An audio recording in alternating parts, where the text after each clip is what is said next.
beautiful, kind. To me, she was in every sense the ideal woman. Now, as I said earlier, we're a family of commoners through and through. But my father proved to be a very capable government official. And eventually, he was promoted to an important government position, where he started to make a name for himself. Honesty and integrity are a core part of his work ethic. So, of course, he made his fair share of enemies. But after seeing success in a number of major projects, he gained a reputation both inside and outside the government. My mother died when I was still young, but Sis happened to live around here and ended up helping us in more ways than I can count. Since she was his niece, my father always made a fuss over her. And even though she didn't live in the same house, she was like a real sister to me, and a real daughter to my father. I was always so proud of her. As a child, she was practically my idol. And as you'd expect, she had countless admirers among the men of the city. But for all her popularity, she was always level-headed and sensible. So I never felt I had anything to worry about. Until he appeared. He was one of my father's subordinates at City Hall. Though unlike him, he was a noble by birth. A man of high rank, too. The heir of a count. However, he had none of the arrogance or haughtiness one usually associates with the nobility. When I met him myself, he came across as an honest and loyal man. He met Sis when Dad introduced him to her one day. And eventually, the two of them fell in love and began a relationship, despite the difference in their social status. As a child, I was frustrated beyond words.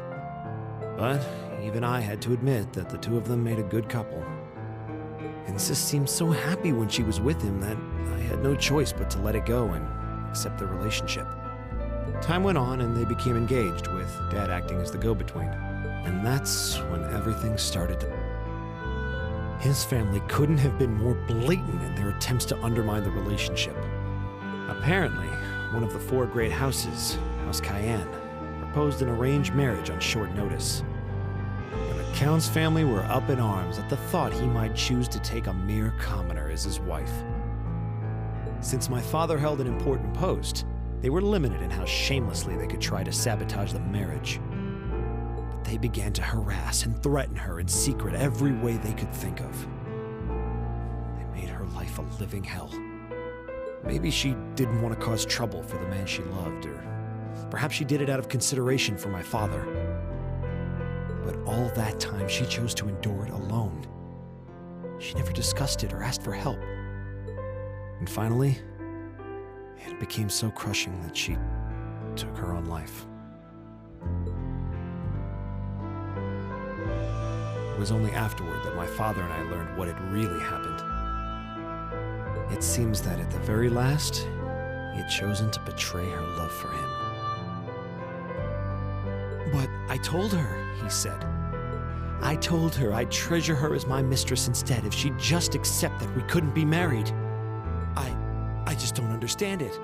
Why would she take her own life?"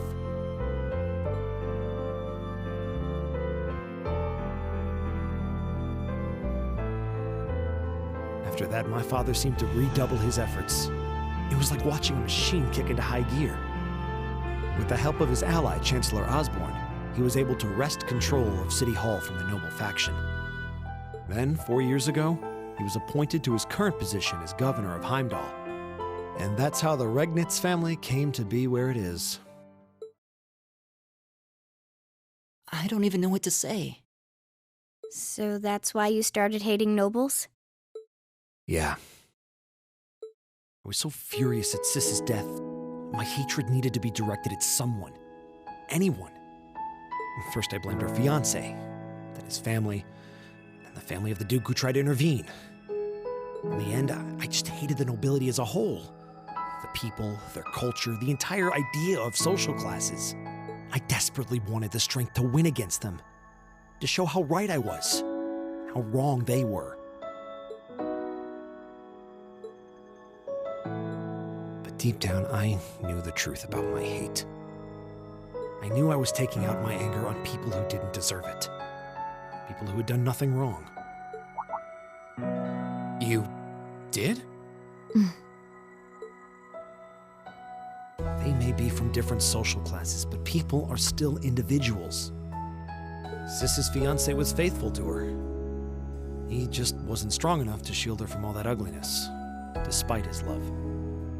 And the Count and his family were only acting in their best interests, which is to be expected, really. Ultimately, I've had to acknowledge that not all commoners are good people, and not all nobles are unworthy of respect. Eustace might not have done much to change my opinion, but getting to know you two showed me that there are nobles who live up to that name. Machias.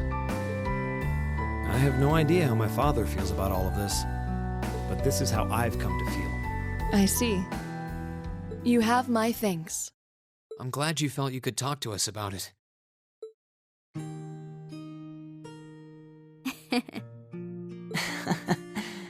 Still, I don't think it hurt to be a bit more honest with yourself. If you're willing to admit all of that, maybe you can find it in you to be friends with Eustace too. Are you kidding me?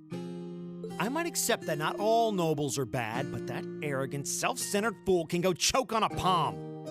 Always mocking me for spending so much time studying, or telling me I need to get out more. I don't think he goes quite that far.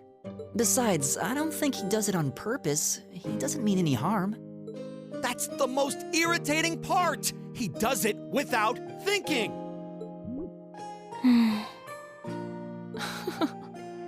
Well, that was a good coffee break, wouldn't you say?